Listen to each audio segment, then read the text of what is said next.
రెండు భాగాలు అయిపోయింది. మొన్న శనివారం విశ్రాంతి దినం రోజు తాతయ్యలు అందరూ వచ్చారండి. అందరి ముందు రోజు నుంచే బాబుకి బాగోలేదు, ఒళ్ళంతా దద్దుల కింద వచ్చేసేసి పెద్ద దద్దుల కింద పోగేసుకుని కూడా తాగేసుకున్నాను. హాస్పిటల్కి తీసుకెళ్ళినా 2-3 రోజులు తగ్గలేదు అసలు. ఇంకా పెద్ద హాస్పిటల్కి తీసుకెళ్తే నేను మందులు పడమ్మా నెమ్మదిగా తగ్గుతుంది అనేసి అంటాను. మా ఇంట్లో నీకు మా ఆయన అయితే విపరీతమైన గొడవ, అదిగో నువ్వు ఎంచోడు ప్రాంతంలో అంటున్నావే తప్ప భక్తి ఎక్కువైంది తప్ప పిల్లలు చూడలేదు నువ్వు అని ఆయన ఇష్టం వచ్చినట్టు ఆయన మాట్లాడేసేవారు. ఒకసారి సుందరమని ఎదురుంటే సుందరమని ఎదురుగానే నీకు చెప్పారు. ఇంకా నేను మాట్లాడుకుంటున్నా అలా సైలెంట్గా ఉండేసరికి ఇంకా శనివారం రోజు అన్నయ్యోడు ఇంటికి వచ్చి ఏంటమ్మా ఎలా వచ్చేసి చాలా భయంకరంగా ఉంది, ఆయన అసలు గుర్తుపట్టలేకపోతారు.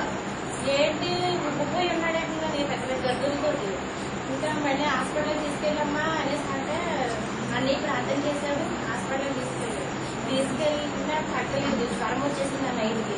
ఫుల్ జ్వరం వచ్చేది. నేను తండ్రి ఇంకా నువ్వే ఉన్నావు తండ్రి, నీ చేతులకి అప్పగించాను నేను, నువ్వు ఏం చేస్తావు ఇంకా నీ చెప్పాను తండ్రి అనుకుని ఆ నైట్ అంతా అలా ప్రార్థన చేద్దాం. మా అత్తగారి పిల్లడి దగ్గర కూర్చుంది, నేనేమో ప్రార్థనలో ఉన్నాను.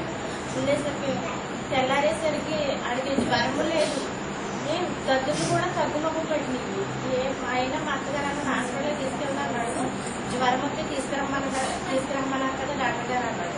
అంటే సర్లేదు నడుము అనేసి ఇద్దరం వెళ్ళాం. హాస్పిటల్కి వెళ్ళాం, అడిగిలా పెట్టగానే తర్వాత చూసేదాన్ని వాడు ఒంటి మీద ఒక్క దగ్గర కూడా లేదు. డాక్టర్ గారు చూసామో తగ్గిపోయింది కదా, ఇంకేంటి కదా ఈ మందులు అలా వాడండి అనేసి పంపించేసాడు.